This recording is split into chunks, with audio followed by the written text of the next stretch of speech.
గత పాలకుల యొక్క నిర్లక్ష్యానికి గురి కాబడి ఓట్ బ్యాంక్ రాజకీయాలకే పరిమితమై కేసులు పెట్టించుకోవటం, జెండా కర్రలు మోయడానికే పరిమితమైనటువంటి బీసీ సామాజిక వర్గాల వారు ఇవాళ గౌరవ ముఖ్యమంత్రి శ్రీ వైఎస్ జగన్మోహన్ రెడ్డి గారి యొక్క పరిపాలనలో గౌరవంగా తలెత్తుకు తిరుగుతున్న పరిస్థితులు ఉన్నాయి. బీసీలంటే ఒక 4-5 కులాలే గుర్తుండేవి, కానీ ఇవాళ 4 చూపిస్తున్నారు కింద నుంచి. బీసీలంటే 4 కులాలే.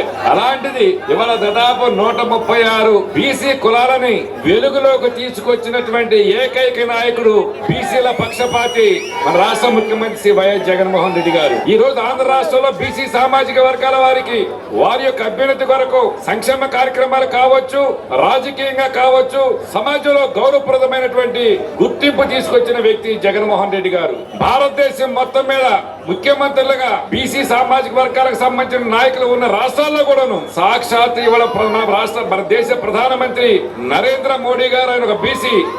ఆయన ప్రాతినిధ్యం వహించినటువంటి గుజరాత్ రాష్ట్రంలో కూడాను ఏ రోజు కూడా బీసీ సామాజిక వర్గాల వారికి ఇంత గౌరవప్రదమైనటువంటి గుర్తింపు ఇచ్చిన పరిస్థితి లేదు. సహజంగా గతంలో చంద్రబాబు నాయుడు గారు కావచ్చు, అంతకుముందు కాంగ్రెస్ పెద్దలు కావచ్చు, రాజ్యసభకి ఒకరిని నామినేట్ చేసి పంపించే ప్రక్రియ ప్రారంభమైందంటే ఏ బడా పారిశ్రామికవేత్త దొరుకుతాడు, ఎన్ని కోట్ల రూపాయలు పార్టీకి ఫండ్ గా ఇస్తాడో ఆలోచన చేసి, కానీ జగన్మోహన్ రెడ్డి గారు పార్టీ కోసం మొదటి నుంచి కష్టపడి పనిచేసి ఆయన నాయకత్వానికి అండగా ఉండి ఆయన అడుగుజాడల్లో ప్రయాణం చేసినటువంటి కార్యకర్త స్థాయి నుంచి వచ్చినటువంటి నాయకులకి ఇవాళ రాజ్యసభలో అడుగు పెట్టేటటువంటి ఒక అరుదైన గౌరవాన్ని కల్పించే పరిస్థితి.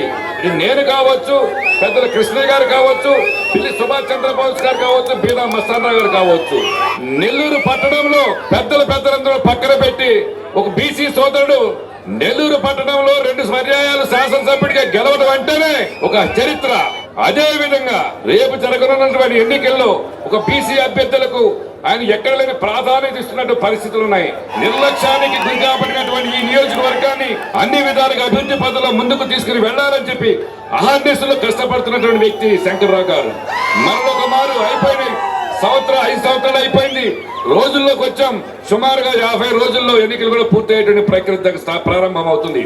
ఇలాంటి తరుణంలో మనకు కోట్లాది రూపాయల సంక్షేమ కార్యక్రమాల ద్వారా మన యొక్క ఆర్థిక స్థితిగతులను మెరుగుపరచడానికి జగన్మోహన్ రెడ్డి గారు ఏ విధంగా అయితే అహర్నిశలు కష్టపడుతున్నాడో, అదే విధంగా ఆయన 24లో మరలా ముఖ్యమంత్రి స్థానంలో కూర్చోపెట్టడానికి మీరందరూ ప్రతి ఒక్క బీసీ సోదరుడు కూడాను కంకణ బద్దులై ఉండాలని ఆ కార్యక్రమంలో భాగంగా స్థానిక శాసనసభ్యులుగా శంకర్రావు గారిని, మరసరాపేట పార్లమెంట్ సభ్యుడిగా సోదరుడు అనిల్ కుమార్ యాదవ్ గారిని గెలిపించి చరిత్ర తిరగ రాయాలని చెప్పి నిన్నందరూ కూడా కోరుకుంటూ, అదే జగన్మోహన్ రెడ్డి గారు ఏదైతే సిద్ధం అనేటువంటి నినాదం ఇచ్చాడో ఆ సిద్ధం అనే నినాదాన్ని మీరందరూ కంకణ బద్దులై ప్రతి ఒక్క వ్యక్తి కూడా సైనికుడిగా పనిచేయాలని చెప్పి మిమ్మల్ని కోరుకుంటూ నాకు అవకాశం ఇచ్చిన పెద్దలకు ధన్యవాదాలు తెలియజేస్తూ సెలవు తీసుకుంటున్నాను.